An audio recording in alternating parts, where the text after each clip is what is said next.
Mafosom vivait avec ses parents au village. Ses parents l'aimaient beaucoup. Ils étaient certes très pauvres mais se battaient tous les jours pour que Mafosom ne manque de rien. Pourtant, Mafosom n'était jamais satisfaite des cadeaux de ses parents. Depuis qu'elle avait eu 6 ans, elle avait commencé à tout dénigrer. Elle trouvait que ses parents ne lui achetaient jamais des vêtements ou des souliers chics. Ceci attristait tellement ses parents qui s'en voulaient de ne pas savoir comment combler leur fille chérie. À 8 ans elle était devenue insolente et voulait avoir la même chose que les enfants de riches avaient à l'école.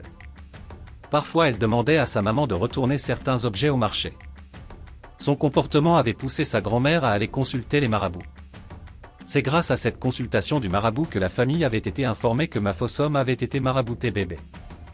En effet, il se disait que la mère de Mafosom avait refusé de respecter les coutumes de leur village pendant la grossesse. Cette coutume interdisait aux femmes enceintes de se balader dans la nuit. Il se disait que c'est en marchant dans la nuit qu'elle avait croisé le chemin d'un sorcier et que celui-ci avait gâté le bébé dans son ventre. Le père de Mafosom qui était croyant avait à contre-cœur laissé la famille maternelle de Mafosom l'emmener pour traitement chez des guérisseurs traditionnels. Les allers et retours avec Mafosom chez les guérisseurs n'avaient donné aucun résultat positif. Elle était toujours irrespectueuse envers les cadeaux que lui offraient ses parents. Lorsque Mafosom eut 14 ans, ses parents qui avaient attendu patiemment ce moment furent très enchantés que Mafosom leur souligne sa volonté d'aller travailler pour gagner de l'argent. Les parents de Mafosom avaient hâte de voir comment elle allait s'investir dans la recherche de l'argent et comment elle allait en dépenser. Allait-elle les couvrir de cadeaux comme eux ils le faisaient pour elle ou allait-elle se comporter comme les autres enfants occidentalisés? C'est avec beaucoup de bonheur que la maman de Mafosom était sortie l'accompagner pour son premier job. Dans le village où vivaient Mafosom et ses parents, le principal job pour les jeunes était celui de la terre. Le job gagné par Mafosom consistait donc à cultiver un champ de légumes à l'aide de la houe. Avec tout l'enthousiasme d'un nouveau défi, Mafosom s'était mise au travail. Elle avait creusé et retourné le sol pendant une semaine. Le travail était très difficile et le soleil ardent n'était pas aidant.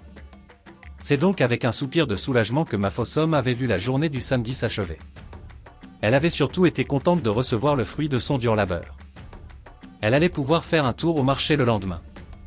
Dimanche était le grand jour de marché et des vendeurs venaient même de la ville avec des marchandises. Mafosom avait l'impression d'être devenue majeure. Elle avait son propre argent. Elle allait pouvoir s'acheter tout ce dont elle avait toujours rêvé. Elle allait choisir à son goût. Ses parents allaient pour une fois voir ce qu'ils auraient dû lui acheter depuis des années.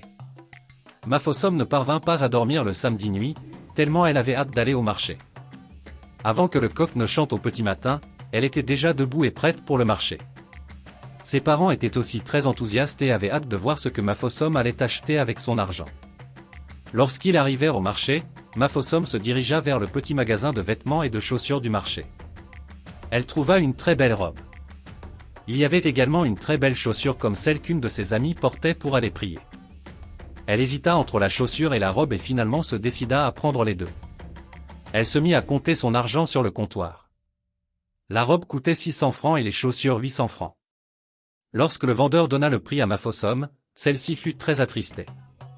Elle ne pouvait pas payer les deux articles. Son argent n'était pas suffisant. Les parents de Mafosom qui l'aimaient tellement proposèrent de compléter 100 francs sur son argent. Mafosom avait travaillé 600 francs en tout, à raison de 100 francs par jour. Même avec les 100 francs offerts par ses parents, elle ne pouvait acheter que la robe et ne pouvait pas acheter la chaussure. Ses parents lui proposèrent donc de prendre la robe et d'aller ailleurs chercher une chaussure moins chère.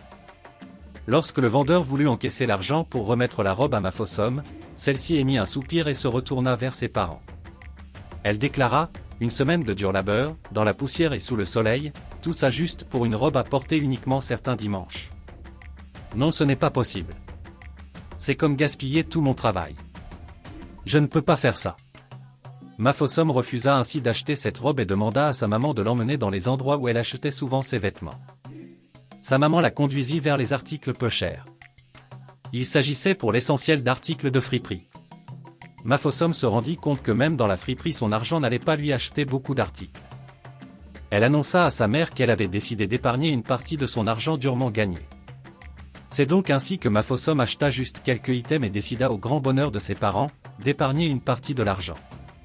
Sur le chemin du retour elle n'arrêta pas de demander à sa mère comment elle faisait pour être capable de lui ramener des cadeaux chaque fois qu'elle allait au marché. Il était clair que Mafosom venait de se faire une idée de la valeur de l'argent. C'est depuis ce dimanche, jour de marché, que Mafosom avait baissé ses standards et commencé à apprécier chaque cadeau offert par ses parents. Que t'inspire cette histoire?